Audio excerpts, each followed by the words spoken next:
వాసు వీళ్ళని సమర్థిస్తున్న జగన్మోహన్ రెడ్డిని మీద ఎలాంటి కఠినమైన చర్యలు తీసుకుంటారో చూడాలి. ఏమని గారు ఏం చెప్తారు ఫైనల్ గా? ఖచ్చితంగా అండి. ఒక మహిళగా రాష్ట్రంలో మహిళలందరినీ అవమానిస్తూ శంకరజాత అని వాళ్ళు మాట్లాడారు. ఇంకా వదిలేస్తే రేపు ఇంకోటి వచ్చి ఇంకో మాట మాట్లాడతాడు. ఇప్పుడు మురికి మాటలు మాట్లాడిన వాళ్ళకి అరెస్టులు చేస్తే అక్రమం అంటారు. సాలువాలు కప్పితే సాలువాలు కప్పాలనుకుంటా వాళ్ళని పిలిచి కప్పాలంటున్నాడు, అడుగుతున్నాడు పాపం. కాదు ఇప్పుడు వదిలేయట్లేదు కాబట్టి తప్పు ఒకటండి. మా కూటమి ప్రభుత్వంలో మరి ముఖ్యంగా పోలీస్ శాఖ ఇప్పుడు ఏంటంటే తప్పు చేసింది మా కార్యకర్త అయినా లేదంటే అవతల వాళ్ళైనా సరే మహిళల్ని కించపరిచే వాళ్ళని ఎవరిని వదిలేదు లేదు. అందుకనే నిన్న కొమ్మినేని వారు హైదరాబాద్ వెళ్లి పట్టుకుని వచ్చారు. కృష్ణంరాజు కూడా నాకు తెలిసి ఈ రోజు దొరికిపోతాడు. అతని పైన కూడా మొన్న నుంచి వెతుకుతూ ఉన్నారు. లేదు ఒకటండి ఇక్కడ మనం ఒక్కటండి పాయింట్, మీరు ఇందాక అన్నారు కదా ఎందుకు ఇంత కక్ష అదేనంటే, ఒక సంవత్సరం కూటమి పాలన అయిపోయింది. కేంద్రం నుంచి 3 లక్షల కోట్ల రూపాయలు వచ్చాయి. ఈ సంవత్సర కాలంలోనే రోడ్లు, రైళ్లు, విమానాశ్రయాలు, పారిశ్రామిక వార్డులు అంతెందుకు ఏదైతే జగన్మోహన్ రెడ్డి ఈ రాష్ట్రాన్ని అప్పుల పాలు చేసి మా కూటమి ప్రభుత్వానికి అందించాడో ఆ సంవత్సరం తిరగకుండానే దాదాపుగా అన్ని ప్రక్షాళన చేసి దారిలోకి తీసుకుని వస్తున్నాం. అదొక అక్కసు. ఇంకొక ముఖ్యమైన విషయం ఏంటంటే, ఇదే జగన్మోహన్ రెడ్డి వైసీపీ పార్టీ రాష్ట్రాన్ని ప్రాంతాల వారీగా విభజించి చిచ్చు పెట్టి మరీ దాన్ని దోచుకున్నారు. ఉదాహరణకి రాయలసీమలో శాండ్ కానివ్వండి, మైనింగ్ కానీ, ఎర్రచందనం కానీ రకరకాలుగా దోచుకున్నారు. అదే ఈ కూటమి ఒక సంవత్సరం పాలనలో ఇది రొట్టి రాయలసీమ ప్రాంతం మనం చూసుకుంటే 1,26,000 కోట్ల రూపాయల పెట్టుబడులు వచ్చాయి. 1,00,000 మందికి ఉపాధి రాబోతుంది. పారిశ్రామిక వాడలు ఇప్పుడు అన్ని చోట్ల పరిశ్రమలు వస్తున్నాయి.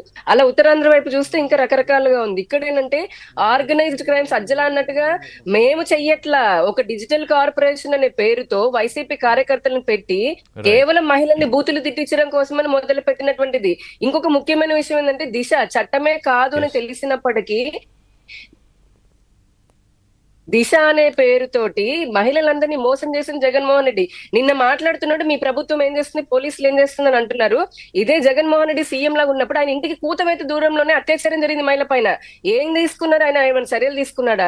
జగన్ సొంత జిల్లాలో జరిగింది. విజయవాడ ఒక ఆసుపత్రిని మతిస్థిమితం లేని మహిళ పైన జరిగింది. ఇలా వందల వేలాది జరిగినప్పుడు కనీసం బయటకు వచ్చి ఒక స్టేట్మెంట్ కూడా మహిళా హోంమంత్రులు ఇవ్వలేదు, ముఖ్యమంత్రి అప్పట్లో ఇవ్వలేదు. ఈ రోజున మా కూటమి పాలనని పోలీస్ శాఖను అంటున్నారండి. ఒకటి చెప్తున్నాను, ప్రజలకి భద్రతను అందించడము, అభివృద్ధిని, సంక్షేమం అందించడంలో మేము కట్టుబడి ఉన్నాము. కేంద్ర సహకారంతో రాష్ట్రంలో ఉన్నటువంటి ప్రభుత్వం ఏదైతే ఉందో శాంతి భద్రతల విషయంలో కూడా చాలా పకడ్బందీగా ఉన్నాము. 100% కమిటెడ్ గా పనిచేస్తున్నామండి.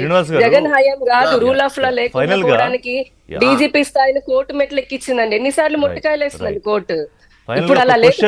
శ్రీనివాస్ గారు, మీరు అమరావతి బ్రహ్మాండంగా కట్టండి, ఓకే, లేకపోతే రాష్ట్రాన్ని బ్రహ్మాండంగా అభివృద్ధి చేయండి, ఇన్ఫ్రాస్ట్రక్చర్ డెవలప్ చేయండి, ఉద్యోగాలు తీసుకురండి.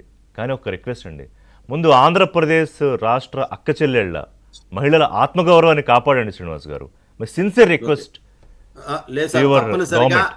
మా మంత్రి, హోంమంత్రి, మా మంత్రి అనిత గారు కూడా మొన్న సాయంత్రం ప్రెస్ మీట్ పెట్టి మహిళలకు భరోసా ఇచ్చారు. ఇప్పుడు ఈ కీచకులు అనే వాళ్ళని ఏ విధంగా అణిచెయ్యాలని చెప్పేసి సజ్జల రామకృష్ణారెడ్డి, కృష్ణంరాజు, ఈ సమర్థించే కొమ్మినేని శ్రీనివాస్ లాంటి వాళ్ళని ఉక్కుపాదంతో అణిచేస్తాము. ఇవాళ కృష్ణంరాజు గారు